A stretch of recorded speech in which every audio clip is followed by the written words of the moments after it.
The Virginia Cable Telecommunications Association and your local cable provider presents Cable Reports.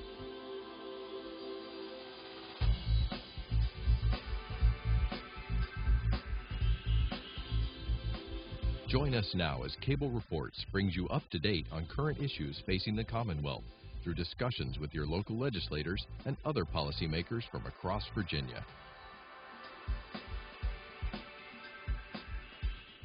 From the House of Representatives and our nation's capital, I'm Woody Evans for Cable Reports, brought to you by the Virginia Cable Telecommunications Association, connecting Virginians to their government. We're pleased to connect you with Congressman Rob Wittman, representing the 1st District of Virginia. Welcome, sir. Woody, it's great to be with you this morning. Now tell us about the 1st District, please. Well, the 1st District, we like to call it America's 1st District, goes from the areas in Prince William County, Manassas, to Woodbridge, over to Quantico Marine Base, all the way through the Northern Neck and Middle Peninsula, down to the Historic Triangle, which is Jamestown, Yorktown, Williamsburg, and then part of Newport News. So that's why it's termed America's 1st District, because of the historic nature and because that's where our nation was born. So what's the economy like in your district? Well, the economy is a very diverse economy. We have a number of military bases, so we have a lot of businesses that support our nation's military. The middle portion of the district has agriculture, so we have farming, fishing, and forestry. We border the Chesapeake Bay along the James, the York, the Rappahannock, and the Potomac rivers, so lots of great natural resource economies there. And then we have the northern part of the district, which has folks that work in the Northern Virginia area as well as the Fredericksburg area. So very diverse economy, much of it related to natural resources and also others related to support industries for things like national defense and technology. A lot of rich history there as well, right? It is a tremendously rich history there, from Jamestown to Yorktown. In fact, we were just in Yorktown this past weekend, and the French ship Hermione came to the United States. The Hermione was the ship that brought over Marquis de Lafayette, and it was also, of the time, the most advanced warship in the world, and it came to the York River to help secure victory at Yorktown. Interesting. Tell us a little bit about your committee assignments. Sure. I serve on the House Armed Services Committee and the Committee on Natural Resources, and I chair the subcommittee on readiness in the House Armed Services Committee, which is the largest of the subcommittees there. And our effort is to make sure that our men and women in uniform are properly trained, they're properly equipped, and that the forces we have are modernized to keep up with our adversaries. And then I serve on the Natural Resources Committee, where I serve on the subcommittee on wildlife and oceans and the subcommittee on energy and minerals. So for the state, those subcommittee assignments are critical, and they give me a great opportunity to put forth efforts on restoring the Chesapeake Bay, making sure we're protecting our fisheries, enhancing opportunities for our natural resources there in Virginia. Getting back to your district, how important is agriculture there? Agriculture is very important. Our district has a number of farmers that farm in the grain area, so that's corn, soybeans, wheat, barley. There's a quite large farming effort in those areas. We used to have a few animal operations. Our animal operations today are smaller in scope, so we do have some people that raise cattle, but mostly it's grain farming, and there's a significant amount of area in the Middle Peninsula and Northern Neck, and even some in the Peninsula and in the Fredericksburg area where we still have significant acreage under cultivation for those grain crops.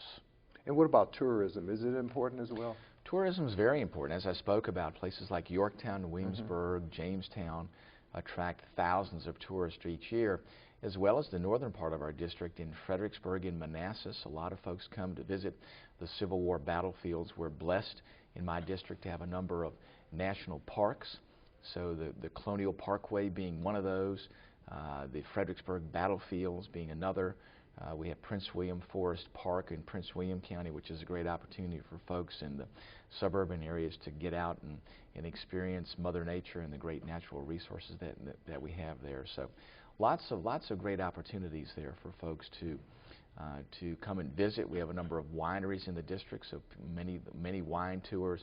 We have a number of individual historical houses, as you know, in this district.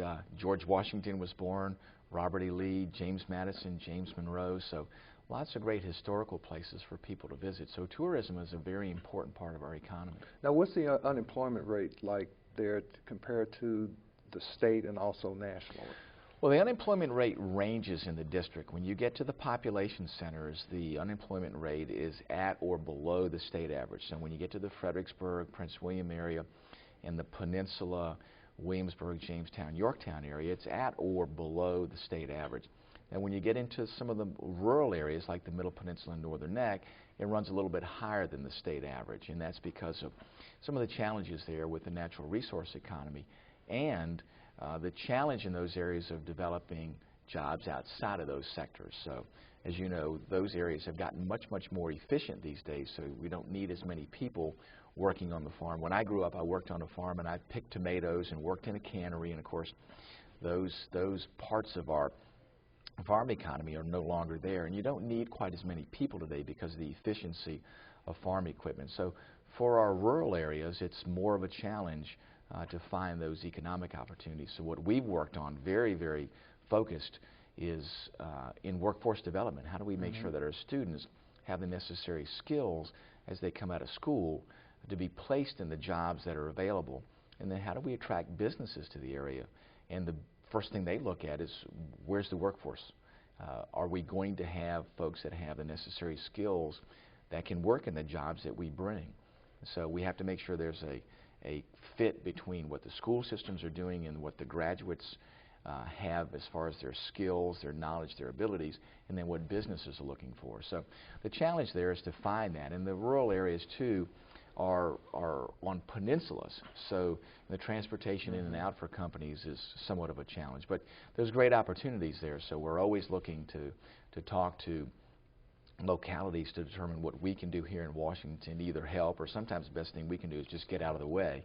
But we want to make sure we're helping those areas find those economic opportunities, and make sure too that our school systems, along with our students, are prepared for the jobs that will be there, not just today, but in years to come. And there are a number of really good community colleges throughout the state and in your district, I'm sure, and they play a key role in workforce development. They do. I just visited Rappahannock Community College just a couple of weeks ago, and we talked about workforce development. It was great to hear the testimony from students there that are there providing guidance and help to new community college students that come in as to what they can do in their coursework there to pursue the jobs that are available in our region. So the community colleges are the perfect conduit for our students to get that post-secondary education, which all of them need. Everyone may not need a four-year degree, but they all need post-secondary education, whether it's to get a certification or a credential, to become an emergency medical technician, a licensed plumber, whatever it may be. Those jobs are important. In fact, 60% of the new jobs in the future will require a credential or a certification, but not necessarily a four-year degree. So we have to design our educational system to make sure that it's providing the knowledge, skills, and abilities for our students that fit with the jobs that are available. And of course, the state has a 2+2 program for those who do want to attend one of the institutions of higher learning. If you maintain a certain grade point average, you're guaranteed admission. There are also grants that are available through that program as well. There are. It's a great program. Those articulation agreements that all of our community colleges have with our four-year institutions, I think, is the best deal going, because you can get the first 2 years of your education done at a community college, in many instances at a very, very reasonable tuition rate, and then you have automatic admission into a four-year college to finish your degree as long as you maintain a 3.0 GPA. So it's a great opportunity. It also allows our four-year colleges to assimilate more students, because the first 2 years of education are performed by the community colleges. So it's a great relationship. The community colleges do a great job, as well as our four-year institutions. So it's been very successful, and students that I've talked to really like it, and it's an opportunity that may not otherwise exist for those students to start in the community college and to finish at a four-year school. It's also a great opportunity for our returning veterans. Yes, it is. You know, making sure that our veterans have those educational opportunities is extraordinarily important. They have the post 9/11 GI Bill, which provides for their tuition to be paid. But the key is to make sure that we fit them into an educational curriculum that coincides with the experience they gain in the military that will translate into them getting a job. And our big challenge is to take the job that they performed in the military and translate that into what the equivalent is in the civilian world and make sure we enhance that with educational opportunities. Our community colleges are doing a great job in giving credit to our veterans who have taken courses as part of their military training and then giving them credit for an equal course at the community college. So many of them can actually come in well advanced into an associate's degree just with the training that they received in the military. So those types of programs are extraordinarily important to make sure that our veterans, after they come out of the military, are finding those job opportunities, and that the educational system is helping enhance their ability to gain those jobs. So in other words, someone who was a medic in Afghanistan or Iran can come back and be almost immediately certified as a result of their experience overseas. That's a perfect example. Somebody that's an Army medic or a Navy corpsman can come back. They can get credit for the job that they performed. They have to take some additional courses. But what we're working on is to make sure they don't have to go back and start at square one to take the full slate of courses in order to become an emergency medical technician, an EMT. In fact, in many instances, those folks that are Navy corpsmen or Army medics could teach the course. They have advanced training there. So we're finding ways to make sure that the state will recognize the courses that they've already taken, give them credit for that, so they're well advanced into actually getting their emergency medical technician certification. Now, I take it that sequestration may have had an adverse impact on your district, at least in terms of the military. It has. It's had a significant impact. We've seen not only the folks that serve on active duty, but also the companies and people that support our military have all had challenges from sequestration. What we want to do is to get us back on a more firm footing to make sure we understand what it takes to fund this nation's military. While we have fiscal challenges with our deficit and our debt, we cannot balance the budget on the backs of our men and women in the military. So we want to make sure that there's a balance in meeting our constitutional requirement to defend this nation, supporting our men and women in uniform, at the same time making sure that we are efficient in the resources that we use. So sequestration is an illogical and a disproportionate way to address budget shortcomings. So this year we've tried to close that gap, to put some more dollars back into our military budgets to make up for the dollars that were taken out years before. And I tell folks, prior to sequestration, there was already $750 billion of cuts to our military. The sequestration is another $500 billion. Another $500 billion. On top of the $750 billion. So you can see, you know, we're almost at $1.3 trillion in cuts, and by any measure, that is harmful to our military. And my job as chairman of the Readiness Subcommittee is to make sure that our armed forces are ready for whatever challenges they face. And we are falling behind in the training that they need and the equipping that they require. And equipping is making sure that the aircraft, the land vehicles, the ships we have are repaired and ready to go. So we're falling behind in those areas. Now this year we'll have an opportunity to catch up. But it's not a function of money now in catching up. It's a function of capacity to restore that readiness. So we're putting as many dollars in as we can efficiently put into the system to train our men and women to make sure that the tools that they use in defending this nation are properly maintained, that they're capable. And then we also have to modernize. We have to keep up in technology with what our adversaries are doing. So we have to do those three things in order to make sure our forces are ready. Now, we've all read about the problems with the Veterans Administration. Are things improving from your perspective? Yeah, in some ways they are, but I don't believe they're improving at an acceptable rate or in many of the areas where they need to improve. We'll be meeting this week with Secretary McDonald, who is the Secretary of the Veterans Administration, to express our dissatisfaction with what's happening at the Hampton VA facility. We don't believe that the Hampton VA facility is improving enough based on the resources that we've dedicated to the VA and what's happening with our veterans. The Hampton VA facility has some of the longest wait times of any facility in the United States, and while they've made some progress, I don't think that they've made enough progress, so we want to make sure we're doing everything we can to assure that our veterans are not suffering through long wait times and less than the necessary medical services that they need in order to have their conditions taken care of. So we must push that issue and must make sure that the VA attains a reasonable wait time for our veterans. And at the Hampton VA, it's gone from 36 days down to 23 days, but 23 days Right. is still unacceptable.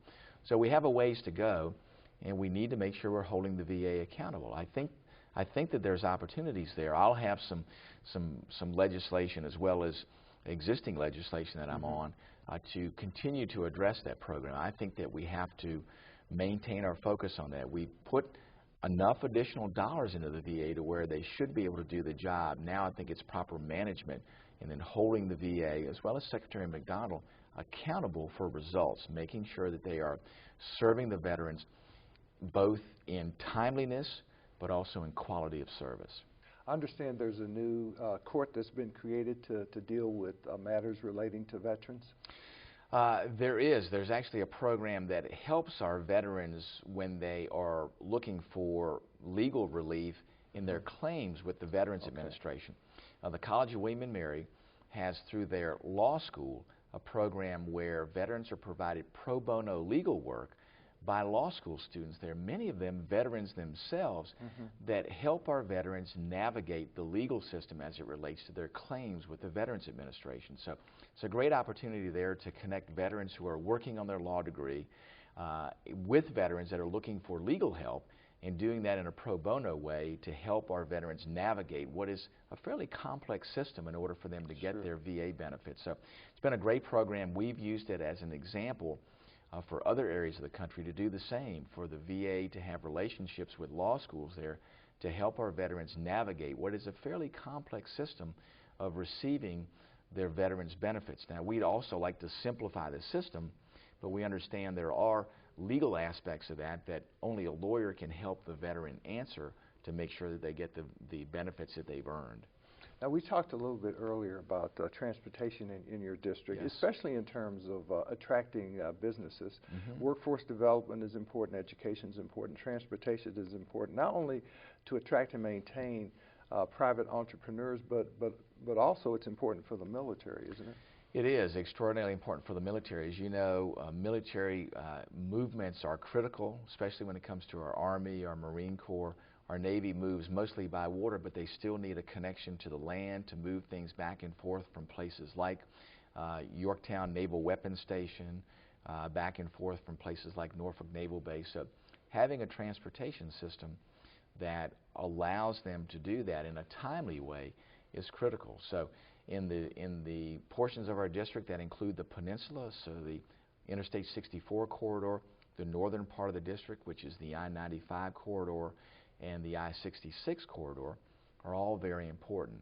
Our challenge here is to find ways to make sure that we're meeting those transportation demands while at the same time making sure that we're efficient in the use of those resources. So we have the transportation reauthorization coming up here in the next month or so.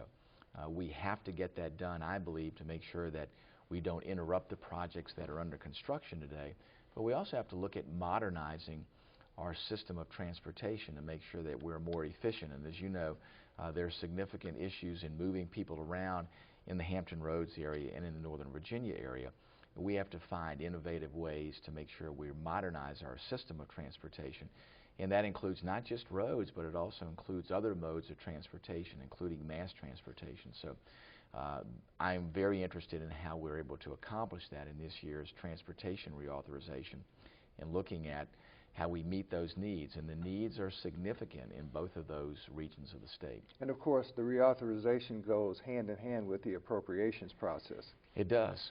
And of course, there's a lot of debate about the need to increase the trust fund, the transportation trust fund. How is that going?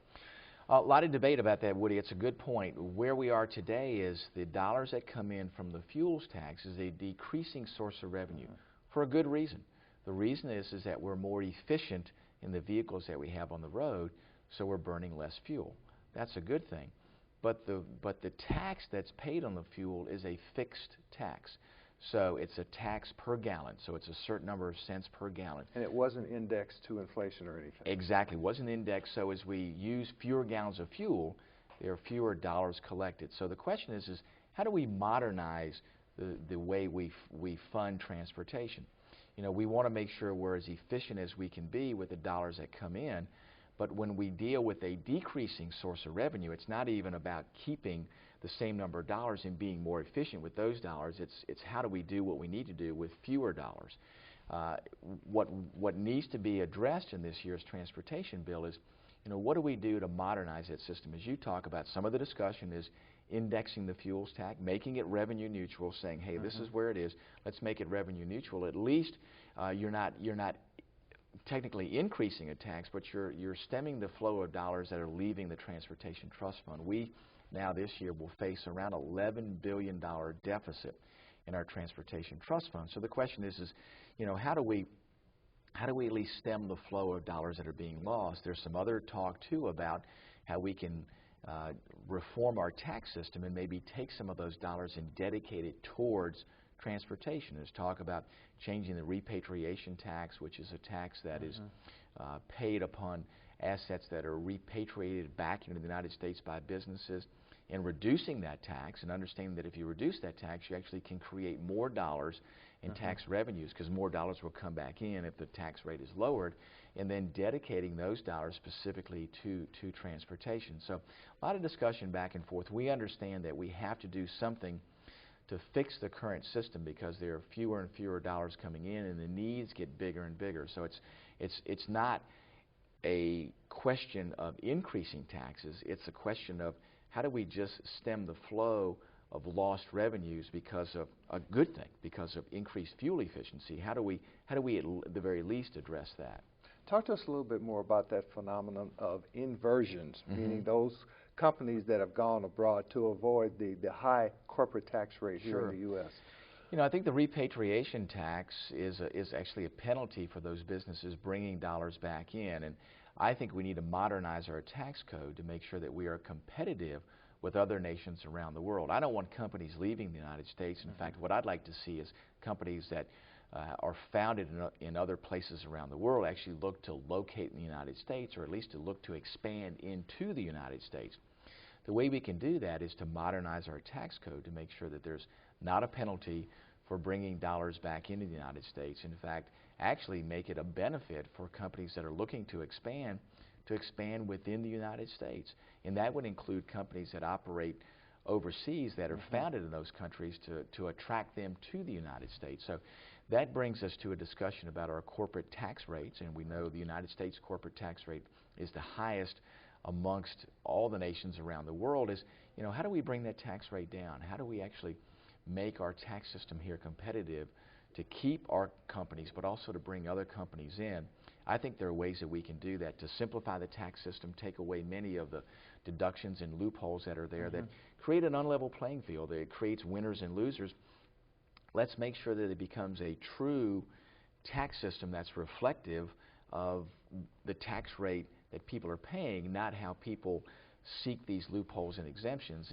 And those loopholes and exemptions are there for many large businesses, but the smaller businesses that don't enjoy that, you know, end up paying the full tax rate. So I think there are things we can do to modernize the tax system, which I think would actually make things more efficient, increase revenues, allow us to dedicate those revenues to the deficit and to the debt, and get ourselves back on track while increasing economic activity in the United States and even bringing businesses here to the United States. So really reducing that corporate tax rate is a critical part of tax reform that we must be pursuing in order to modernize our corporate tax system. You know, that's interesting. Those bells are going off. What does that mean? Those bells going off, those tones you hear are actually a signal either that the House is getting ready to come into session, and it comes into session at noontime. There's a kind of a 15-minute warning as it comes into session. And then the full 6 tones will go off when Congress comes into session at noontime. And those tones also go off too when we're called to vote, or when the House goes into recess, or when it adjourns for the day. So if you're walking around, you can look at the clocks here. It's not only tones, but there are a number of lights above the clock dial that indicate what's going on with the House.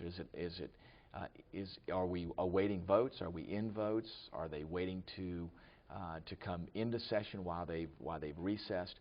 So it's a little coding system here to where if you're walking around, you can know what's going on the House floor. That's a good segue because you've introduced a bill that requires Congress to stay on schedule. Tell us about that.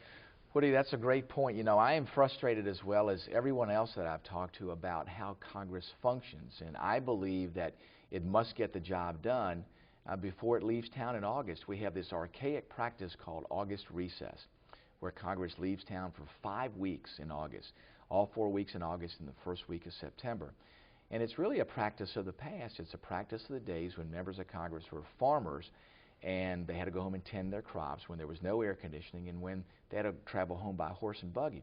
Well, we have plenty of air conditioning today. We have jet aircraft.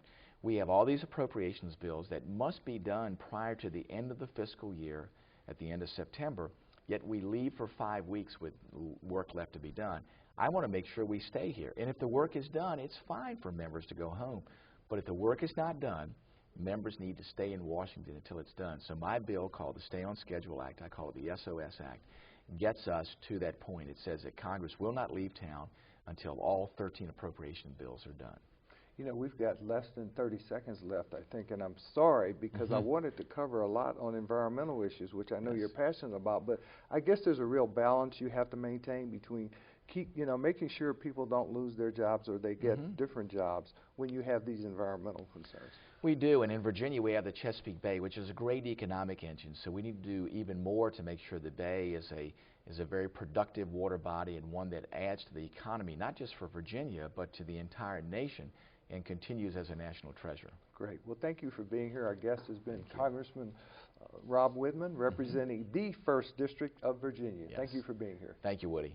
Thank you for watching Cable Reports, brought to you by the Virginia Cable Telecommunications Association, connecting Virginians to their government. Until next time, I'm Woody Evans.